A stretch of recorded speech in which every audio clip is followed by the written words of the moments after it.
It's Jackie New, what it do? Okay, so I'm about to make a herbal blend that's gonna be good to massage in the body for aches and pains. It helps to stimulate blood flow and circulation. So first we got Mobil's own Himalayan sea salt. So I don't really need salt for the ingredients, but I am going to sprinkle a little salt in my water because it helps the water to boil faster. Now here comes Big Pepper itself.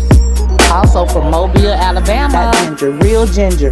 Also we got cloves. All of these, coincidentally, not coincidental, are from the fire element. They all derive from the fire element. Oh, move out the way, boo. Let the mama carrier oil in. This is the carrier oil. This is what's going to hold and sustain the herb. I'm still utilizing a feminine trait of the masculine energy based off of the fact that it's going to hold the herbs. Okay, so now let's cut up the magical ginger.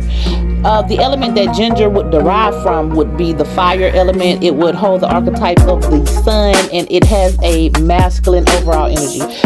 As a topical use, as what I'm using it for, ginger would be good with muscle pain, soreness, and inflammation, arthritis pains, and for your joints. Now, if you wanted to ingest it, it's good for digestion. It can be used for depression. It increases the serotonin and the dopamine. Now, also for the stomach, it helps with nausea. But now, as above, so below, ginger would be known energetically for its abundance and its healing. It speeds up intention.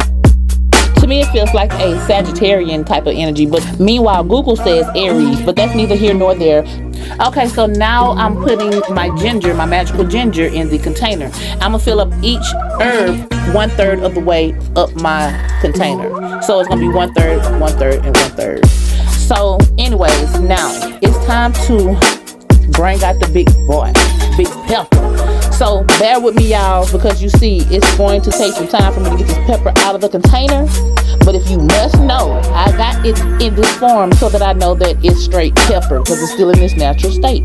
So get out my business. But anyway, so pepper, elementally speaking, it will possess the or derive from the element of fire. It has like the archetypal vibe of Mars, and the energetically, it would relate more to the masculine side. So we're going to use it as a topical oil, and you can use it topically as an anti-inflammatory, and it's going to stimulate the circulation of your blood flow. So that's going to help, your muscles begin to loosen up. It helps to lower blood pressure and cholesterol. And I'm gonna keep it real. All herbs, for the most part, are going to have anti-cancer agents, just like black pepper does.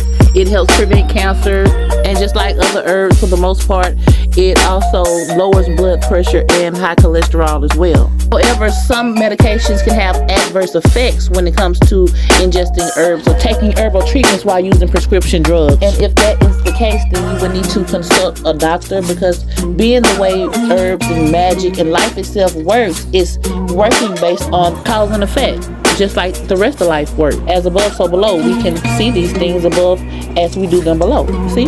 So when you're ingesting pharmaceutical drugs and manipulating the body's natural balance or natural imbalance, by default, that's going to make the system or the body react accordingly based on the drug and how it's manipulated. So this is my disclaimer. Don't blame the herbs. Blame the pharmaceutical drug that is not allowing the herbs to interact with it in a natural, balanced way. And that's certainly not to say that you shouldn't use herbs only because you take pharmaceutical medication. No, you just have to be aware of the interactions, if any, especially if you're on like a blood thinner or a hypertension medication, it's something dealing with the heart and blood. So it's best to consult a certified herbalist or a doctor. You can use it for cellulite, sagging skin, and stuff like that. But instead we rather go to Walgreens and pick up our FDA approved prescription. But anyway, let me get out y'all business.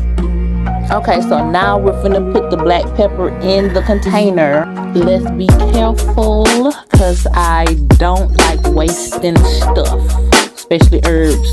Okay, that wasn't enough though, so let's put some more in there. So you know what, I didn't even talk about cloves. Oh my god, how did I forget to talk about cloves? Cloves is magical too. Cloves infinitely has a lot of benefits and potentials, but we'll talk about that in a minute. So I'm putting all of my herbs in there, 1/3, 1/3, and 1/3. I'm about to pour my carrier oil, which is also a fire element. Coincidence, I think not. It's said to derive from the Aries zodiac, but we're not gonna go that far. But we do know that fire represents desire and has a warming sensation, a healing sensation. So let me go in on cloves real quick. Cloves also have an anesthetic, numbing type of component. You can take some cloves and soak it in some water and use it on your teeth aches. You can drink it if you have hangovers. And look, not to mention all of the diseases that it treats, it being a natural antibiotic. So as above, so below. Cloves resonate with the fire element. So we know that fire is the component of passion and excitement and expression.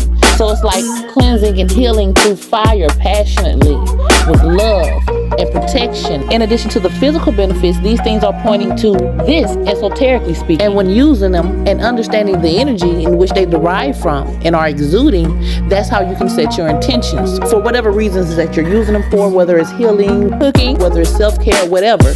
You are supposed to know these things so that they can align with the intention. As above, so below. You see? You get it? It's not spooky.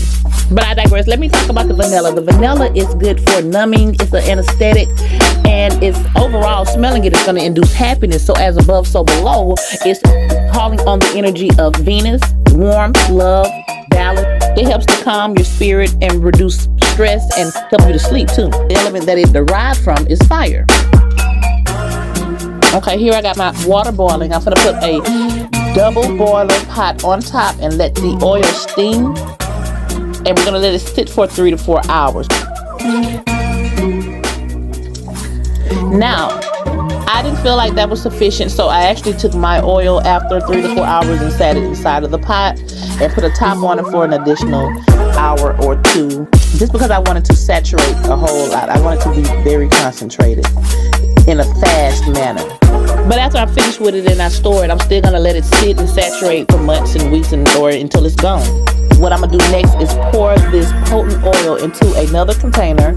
While filming the video, I only put like 1% of potent oil in my container, but I ended up adding more oil, which added up to about 5% of that bottle, because I want my oil to have a tingling sensation. So while I'm doing that, let me just add that it's no coincidence that the person that I'm using the oil for, my elderly grandmother, is an Aries fire sign. By her being elderly, I look at that as her fire going out a little bit, and maybe I wasn't planning on using all fire element components in this herb blend, but that's how synchronistically these things happen. So I'm already knowing the natural framework of the herbs and the supplies that I'm using, and I can, in my intentions, correspond it with the healing. Voila, just like that. Magic, the finishing product. So this is my pepper soothing, warming, healing essential oil rub. I don't know what I'm gonna call it yet. Whatever. The main thing is that it works, and I've already used it. And my grandmother did say that it was very soothing, and even after it was applied, it was still tingling and helping her blood vessels to circulate. So in conclusion, when you know what you're doing, it makes you a bad mother. Yeah. So if you have a mission and your intentions are not aligned with the mission, you probably don't even have a real good perspective of what the mission even is. So if you can understand the mission, or in this instance, understand the energy in what you're working with, you can orchestrate and create an intention that's aligned with the mission, and you can create some forward movement in that direction when you know what you're doing. And that's just how life works, period, no matter what you're doing. That's what magic is, and we do it when we're not even knowing that that's what we're doing. Just being as a human being is magic, but only if you knew what you were actually doing and the part that you were actually playing, as above, so below. Then it could make more sense. Scary ass. I'm just playing. I couldn't help it. Because I know some of y'all scared of nothing.